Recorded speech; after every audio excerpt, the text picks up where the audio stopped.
का काल भी उसका क्या बिगाड़े जो भक्त हो महाकाल का. असे महाकाल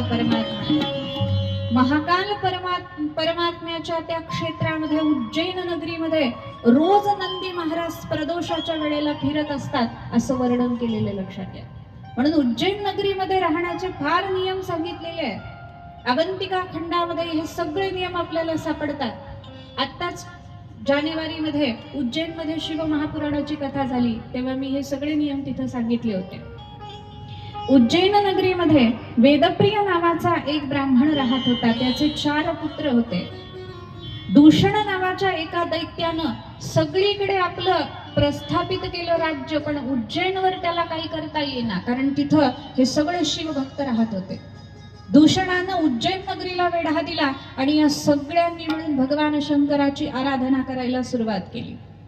जेव्हा आराधना करायला सुरुवात केली तेव्हा धरतीला भेदून महाकाल भगवान प्रगट झाले. लक्षात घ्या. प्रचंड त्याच्यामधून शस्त्रास्त्र बाहेर पडायला लागले आणि त्या दूषणाचा वध भगवंतांनी करून टाकला. उज्जैन नगरीमध्ये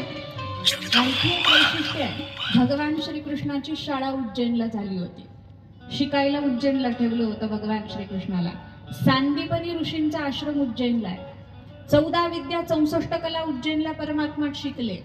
आणि भगवान श्रीकृष्णाची एक पत्नी उज्जैनचीच आहे. शिकायला गेले तेव्हाच पटवून आले आणि मग लग्न केलं नंतर. लक्षात घ्या. एक पत्नी तिथलीच आहे. सासूरवाडी पण आहे आमच्या भगवंताची उज्जैन. म्हणजे उज्जैन मध्ये हरसिद्धी माता सर्व काम पूर्ण करणारी आहे. हरसिद्धी म्हणजे प्रत्येक कार्यात सिद्धी देते. काळ भैरव भगवान आहेत उज्जैनला, पण खतरनाक आहेत बरं. वेगळाच नैवेद्य लागतो त्यांना. जे उज्जैनला जाऊन आले त्यांना माहिती आहे. मला सगळ्यांनी सांगितलं होतं दीदी तिथं असं असं आहे बरं. इतकी घाबरत गेले कारण गळ्यात तुळशीची माळ, वैष्णव आपण गेले घाबरत. म्हटलं देवाला जावं लागेल. क्षेत्र